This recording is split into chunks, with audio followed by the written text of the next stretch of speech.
ಬಿಸಿಲಿನಿಂದ ಕಂಗೆಟ್ಟಿದ್ದಂತ ರಾಜ್ಯದ ಜನರಿಗೆ ಇವತ್ತು ಸ್ವಲ್ಪ ಕೂಲ್ ವಾತಾವರಣ ಅನುಭವಿಸುವಂತ ಅವಕಾಶ. ಯಾಕಂದರೆ ರಾಜ್ಯದ ಹಲವೆಡೆ ವರ್ಷಧಾರೆ ಆಗ್ತಾ ಇದೆ. ಗುಡುಗು, ಸಿಡಿಲು, ಆಲಿಕಲ್ಲು ಸಮೇತವಾಗಿ ಮಳೆ ಅಬ್ಬರಿಸ್ತಾ ಇದೆ. ಚಾಮರಾಜನಗರ ಹಾಗೆ ವಿಜಯಪುರದಲ್ಲಿ ಮಂಜಿನ ಮಳೆಯಾಗಿದೆ. ರಸ್ತೆ, ಶಾಲಾ ಮೈದಾನದ ತುಂಬೆಲ್ಲ ಆಲಿಕಲ್ಲು.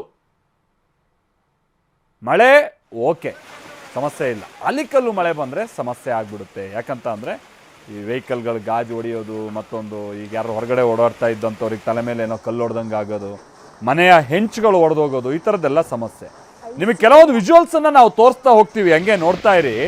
ನಿಮ್ಗೇನಿದು ಕರ್ನಾಟಕನೋ ಕಾಶ್ಮೀರನೋ ಅನಿಸ್ಬಿಡುತ್ತೆ. ಇದು ಅತಿಶಯೋಕ್ತಿ ಅಲ್ಲ. ವಿಜುವಲ್ಸ್ ನಿಮಗೆ ತೋರಿಸ್ತೀವಿ, ನೋಡ್ತಾ ಇರಿ. ಇದು ನೋಡ್ತಾ ಇದ್ದೀವಲ್ಲ, ಇದು ವಿಜಯಪುರದಲ್ಲಿ ಮುದ್ದೇಬಿಹಾಳದಲ್ಲಿ ಈ ಮೆಟ್ಲುಗಳ ಮೇಲೆ ಮುಂದ್ಗಡೆ ಗ್ರೌಂಡ್ ಅಲ್ಲೆಲ್ಲ ಏನೋ ನೋಡ್ತಾ ಇದ್ದೀರಲ್ಲ, ಬಿಳಿ ಅದೆಲ್ಲ ಆಲಿಕಲ್ಲು. ಒಂದು ಸ್ಕೂಲ್ನ ಗ್ರೌಂಡ್ ಮುಂದೆ ಯಾವ ಪ್ರಮಾಣದಲ್ಲಿ ಆಲಿಕಲ್ಲು ಬೀಳ್ತಾ ಇದೆ ನೋಡಿ.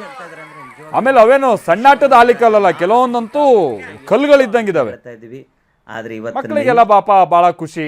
ಆಲಿಕಲ್ಲು ಬರ್ತಾ ಇದ್ದಂಗೆ, ಬೀಳ್ತಾ ಇದ್ದಂಗೆ ಆಲಿಕಲ್ನೆಲ್ಲ ಹಿರ್ಕೋದು. ಈಗ ಸಣ್ಣ ಹುಡುಗರು ಇದ್ದಾಗೆಲ್ಲ ಮಾಡ್ತಿದ್ವಲ್ಲ, ಈ ಏನೋ ಒಂದು ವಾಟರ್ ಕ್ಯಾನಿಗೆ ತುಂಬ್ಕೊಳ್ಳೋದು, ಅದನ್ನು ದಿನ ಸ್ವಲ್ಪ ಕುಡಿಯೋದು, ಈ ಥರ. ಐಸ್, ನಿಮ್ಗೆ ಮಕ್ಕಳಿಗೆಲ್ಲ ಅಂದರೆ ಐಸ್ ಕ್ಯೂಬು, ಐಸು ಇದೆಲ್ಲ ಇಷ್ಟ. ಅಂಥದ್ರಲ್ಲಿ ಐಸೇ ಬೀಳೋ ಥರ ಅನಿಸ್ಬಿಟ್ರೆ, ಆಲಿಕಲ್ಲೇ ಬೀಳೋ ಥರ ಅನಿಸ್ಬಿಟ್ರೆ ಖುಷಿ ಅಲ್ವಾ? ಹಾಗಾಗಿ ನೋಡಿ, ಟೀಚರ್ಸ್ ಸಮೇತವಾಗಿ ಮಕ್ಕಳೆಲ್ಲ ಹೆಂಗೆ ಖುಷಿ ಪಡ್ತಾ ಇದ್ದಾರೆ ಅಂತ. ಆಲಿಕಲ್ಲು ಮಳೆ.